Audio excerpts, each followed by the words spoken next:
দর্শক সবাইকে এবার চমক দিলেন তামিম ইকবাল। সাকিবের পরিবর্তে এবার পাকিস্তানের সফরে টেস্ট খেলতে উড়াল দিয়েছেন দেশের সেরা ওপেনার তামিম ইকবাল। দর্শক ভিডিওটি না টেনে সম্পূর্ণ দেখার অনুরোধ রইল।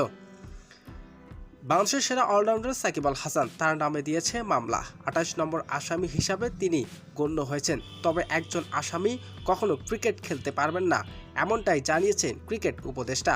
তবে সাকিবের পরিবর্তে এবার আন্তর্জাতিক ক্রিকেটে পাকিস্তানের বিপক্ষে টেস্ট খেলবেন কোন প্লেয়ার? তবে এবার যিনি রয়েছেন দেশে, বাংলাদেশের সেরা ওপেনার তামিম ইকবাল। সাকিবের পরিবর্তে এবার পাকিস্তানের উদ্দেশ্যে উড়াল দিলেন দেশের সেরা ওপেনার তামিম ইকবাল। দর্শক, এবার সাকিবের পরিবর্তে এবার টেস্ট ম্যাচ খেলবেন দেশের সেরা ওপেনার তামিম ইকবাল। আর এবার আন্তর্জাতিক ক্রিকেটে আবারও ফিরলেন দেশের সেরা ওপেনার তামিম ইকবাল। তো দর্শক, তামিম ইকবাল সাকিবের পরিবর্তে ফেরাটা আপনার কেমন লেগেছে জানিয়ে দিন আপনার মূল্যবান মতামতটি